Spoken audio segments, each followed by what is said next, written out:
नमस्कार दोस्तों, पाथफाइंडर में आप सभी का स्वागत है। मेरा नाम है डॉक्टर महिपाल सिंह राठौड़ और आज इस लेक्चर में हम डिस्कस करेंगे ऑस्ट्रेलिया के न्यूक्लियर सबमरीन प्रोग्राम के बारे में। And to be very specific, this is about the AUKUS nuclear submarine. AUKUS का मीनिंग होता है ऑस्ट्रेलिया, यूके एंड यूएसए, और ये तीनों देश एक स्ट्रेटेजिक पार्टनरशिप में आ गए हैं। ऑस्ट्रेलिया को सबमरीन्स देना चाहते हैं ताकि कुछ जियोपॉलिटिकल गोल्स को हासिल किया जा सके। वो कौन से गोल हैं, क्यों ऑस्ट्रेलिया को न्यूक्लियर सबमरीन की आवश्यकता पड़ गई और रीसेंट जियोपॉलिटिक्स पर इसका क्या असर होगा, ये हम पॉइंट्स को जानेंगे इस वीडियो में। वैसे 2021 में ही ये अनाउंसमेंट हो गया था कि न्यूक्लियर सबमरीन्स ऑस्ट्रेलिया को मिलेंगी, लेकिन कब मिलेंगी, क्या टाइमलाइन है, कैसे प्रोग्राम आगे चलेगा, इसकी डिटेल्स अभी जारी करी गई हैं in the latest meeting of all these three Nations, prime ministers and president.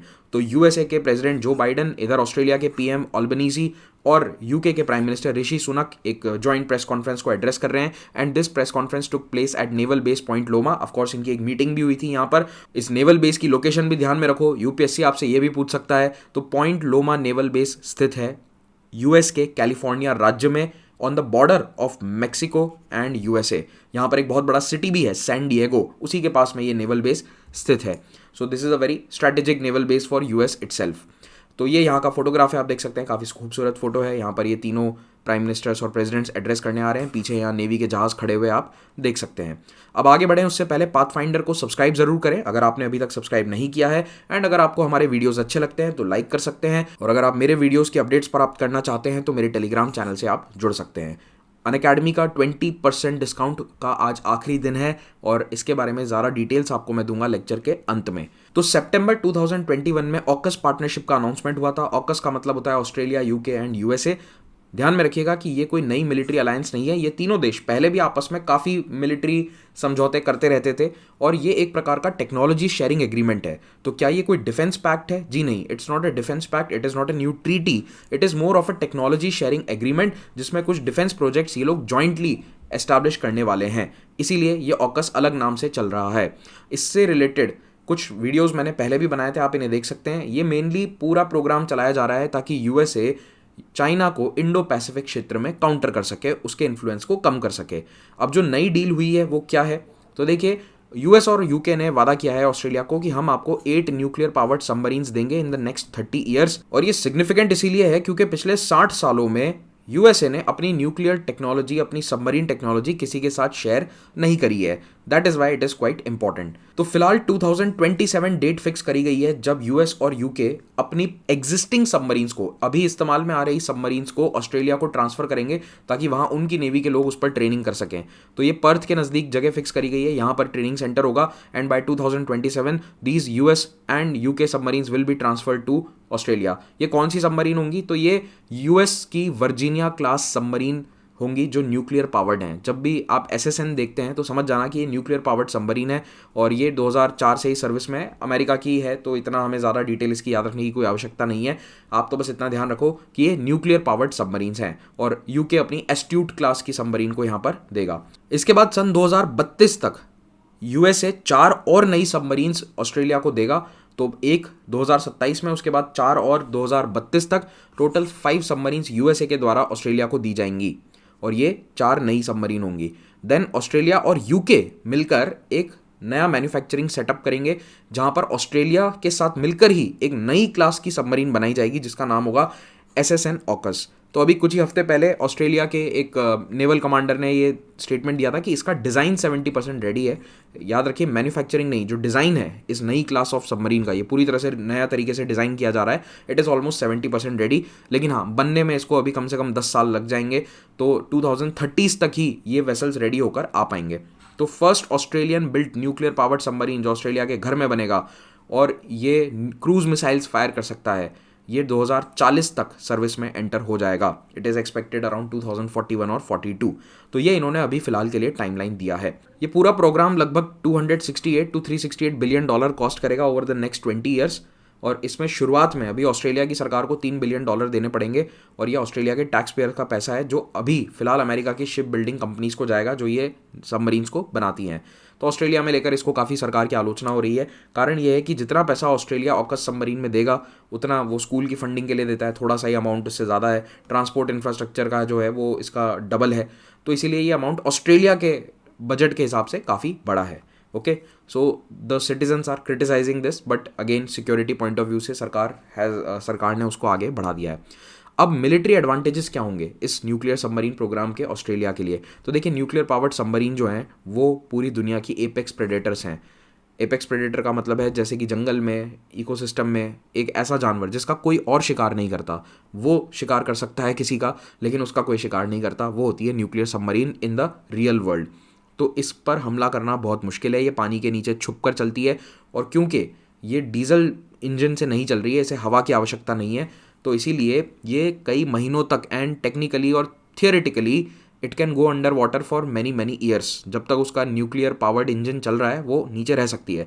Of course वो प्रैक्टिकली पॉसिबल नहीं है, क्योंकि जो इंसान रह रहे हैं वो सालों तक नीचे नहीं रह सकते। खाना पानी ये सब लेने के लिए आपको आना पड़ेगा सरफेस पर। फूड की रिक्वायरमेंट जो है वो मेनली सरफेस पर लाने को मजबूर कर देती है, वरना ये कई हफ्तों तक, तो अभी भी कई हफ्ते या कई महीनों तक सबमर्ज्ड पानी के नीचे चल सकते हैं, और इनको ट्रैक करना बहुत ही मुश्किल है, क्योंकि आवाज़ वगैरह नहीं होती है, तो वैसे भी सोनार इस पर इतना इफेक्टिव नहीं होता है। There are ways to track it, लेकिन वो आपके बहुत नज़दीक होती है सबमरीन, तब आप उसे ट्रैक कर सकते हैं। जब वो दूर है तब उसे ट्रैक करना बहुत ही मुश्किल है। तो इसीलिए डीजल सबमरीन के मुकाबले न्यूक्लियर पावर्ड सबमरीन्स बहुत फास्ट होती हैं, स्टेल्थियर होती हैं, और हर देश इनको प्राप्त करना चाहता है।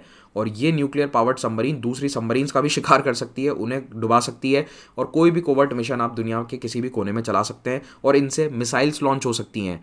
और ये एक चलता फिरता लॉन्च पैड है जिससे आप बड़ी बड़ी मिसाइल्स लॉन्च कर सकते हैं। And why is this better than land based nuclear missiles? तो देखिए, ज़मीन से जब मिसाइल लॉन्च करी जाती है, फॉर एग्जाम्पल हाइपोथेटिकली हम देख लेते हैं कि यूनाइटेड स्टेट्स एक मिसाइल लॉन्च करना चाहता है चाइना पर, तो ये मिसाइल यहाँ से आएगा चाइना तक आएगा, तब तक काफ़ी मिनट्स निकल जाते हैं और चाइना को मौका मिल जाता है काउंटर करने के लिए। तो वो कुछ और अपनी मिसाइल छोड़कर उसको हवा में इंटरसेप्ट कर सकते हैं। इस तरह की टेक्नोलॉजी एग्जिस्ट करती है, बट उसके लिए टाइम मिलना चाहिए, और टाइम आपको तभी मिलेगा जब वो मिसाइल बहुत दूर से आ रहा है। लेकिन इसके बजाय अगर आपके पास एक न्यूक्लियर सबमरीन है, तो आप उसको जाइए, उसको भेजिए यहाँ पर चाइना के तट के कहीं निकट, और यहाँ से फटाफट मिसाइल लॉन्च कर दो, ताकि वो 1-2 मिनट के अंदर चाइना के किसी शहर पर हमला कर दे, वहाँ पर पहुंच जाए। तो उसमें रिटेलिएट करने का या फिर उसे रोकने का समय नहीं मिल पाता है दुश्मन देश को। एंड ऑफ कोर्स ये टारगेट केवल ज़मीन पे हो ऐसा ज़रूरी नहीं है, आप समुद्र में चलते फिरते बड़े जहाज़ों के ऊपर भी अटैक कर सकते हो इन सबमरीन के माध्यम से। इसीलिए दुनिया में ये बहुत कम देशों के पास टेक्नोलॉजी अभी अवेलेबल है जो बेसिकली न्यूक्लियर टेक्नोलॉजी रखता है, वही इन न्यूक्लियर सबमरीन्स को भी चला सकता है। तो US, China, Russia, India, UK, France, जो सभी देश न्यूक्लियर टेक्नोलॉजी रखते हैं, इनके पास ये सबमरीन्स इस वक्त अवेलेबल हैं। US has 68, Russia 29, China 12, UK 11, France 8 and India has 1। आप लोगों के लिए क्वेश्चन है, नीचे कमेंट में मुझे इंडिया की न्यूक्लियर पावर्ड सबमरीन का नाम लिख के बताइए।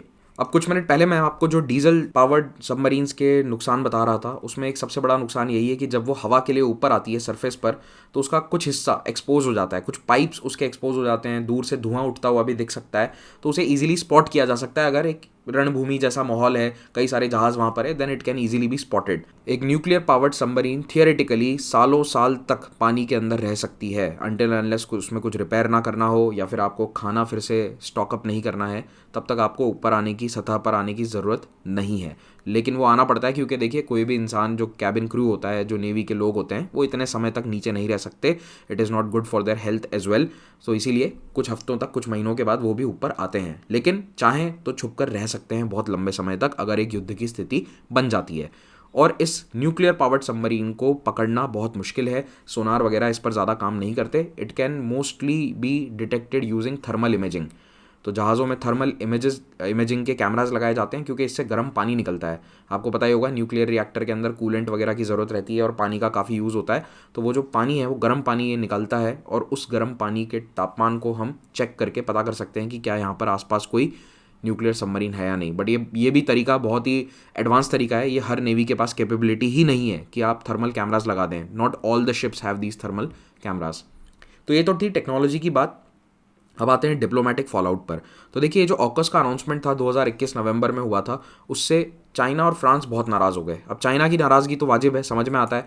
चाइना कहता है कि हमें तो घेरा जा रहा है चारों तरफ से, देखिए यहाँ पर आप सब हमें ऑकस और 5 आइज़ और ये क्वाड मिलाकर आप घेर रहे हैं। तो चाइना की घबराहट तो समझ में आती है। लेकिन फ्रांस क्यों नाराज़ हुआ? क्योंकि फ्रांस और ऑस्ट्रेलिया के बीच में एक समझौता होने वाला था, जिसमें फ्रांस से ये डीजल सबमरीन्स खरीदने वाले थे, और ऑस्ट्रेलिया ने ऑकस समझौता होते ही उस पुराने समझौते को फाड़कर फेंक दिया।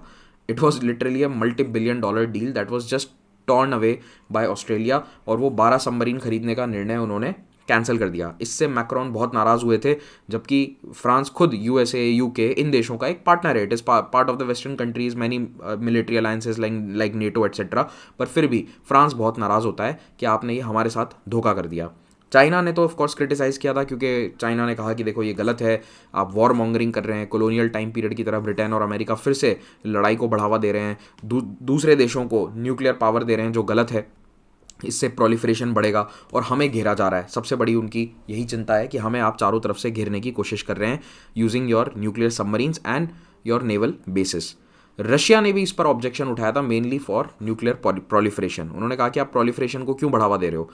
सबसे हैरानी वाली बात यह थी कि ऑस्ट्रेलिया के जो पड़ोसी देश हैं, जिनका इस पूरे डिफेंस सिनेरियो से ज़्यादा लेना देना नहीं है, वो भी इस पर आपत्ति उठाते हैं। न्यूजीलैंड, जो ऑस्ट्रेलिया का छोटा पड़ोसी है, इसने कहा कि क्यों इस एरिया में आप न्यूक्लियर प्रोलिफरेशन कर रहे हैं, न्यूक्लियर सबमरीन्स की हमें आवश्यकता ही नहीं है। आसियान के देश, जो ऑस्ट्रेलिया के उत्तरी दिशा में पड़ोसी हैं, ये देशों ने भी आपत्ति उठाई थी। खास करके इंडोनेशिया ने तो रिसेंटली अभी भी ये कहा है एक स्टेटमेंट जारी करके कि हम उम्मीद करते हैं कि ऑस्ट्रेलिया अपने IAEA और NPT के सेफगार्ड्स को पूरा करेगा।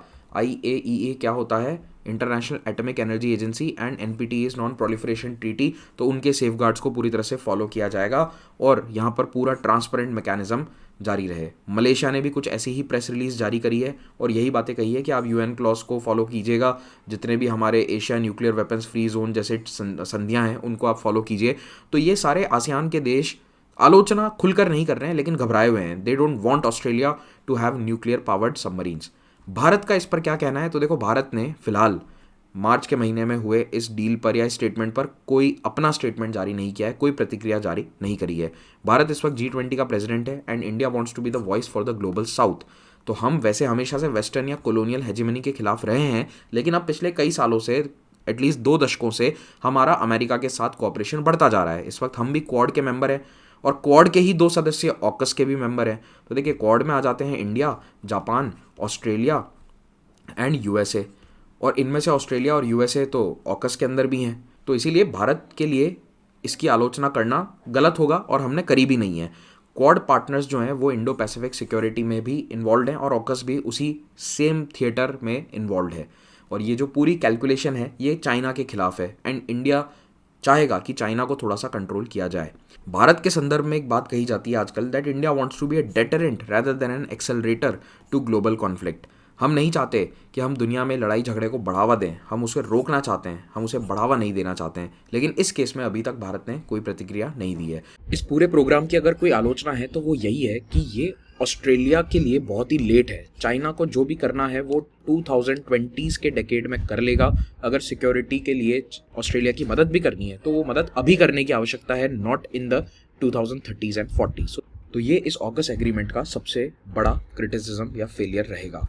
अगर आपको ये लेक्चर जानकारी वर्धक लगा हो तो इसे लाइक ज़रूर कीजिएगा। टेलीग्राम चैनल से आप जुड़ सकते हैं। यहाँ पर हमारा crash course pathfinder with prelims with pathfinder चल रहा है, इसको आप अभी भी ज्वाइन कर सकते हैं। कोई भी आपको डाउट है इस नंबर पे फ़ोन करके कहिए कि महिपाल सर का लेक्चर देखकर कॉल कर रहा हूँ या कर रही हूँ, वो आपको सारी जानकारी दे देंगे। बेस्ट डिस्काउंट जो अवेलेबल है वो आपको बता दिया जाएगा। 2024 या 25 की तैयारी कर रहे हैं UPSC की, तो आपको हमारे कॉम्प्रिहेंसिव कोर्सेज को ज्वाइन करना चाहिए। वो सारे कोर्सेज EMI पर अवेलेबल होते हैं एंड अभी उन पर 20% डिस्काउंट चल रहा है। इफ़ यू ज्वाइन द आरंभ batch for 2024 exam, you will get the GS plus optional course for 56,000 rupees.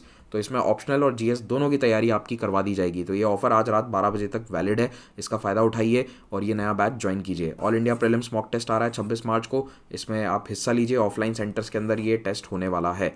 और हमारा जो 7 डे फ्री ट्रायल पीरियड था इस महीने की शुरुआत में, तो उसके लिए उन स्टूडेंट्स के लिए हमने कुछ फ्री गिफ्ट दिया है। आप अपना ईमेल चेक कीजिए। ऑफलाइन बैच स्टार्ट होने वाला है 3 अप्रैल से, उसको आप ज़रूर ज्वाइन कीजिए। Thank you so much, have a great day.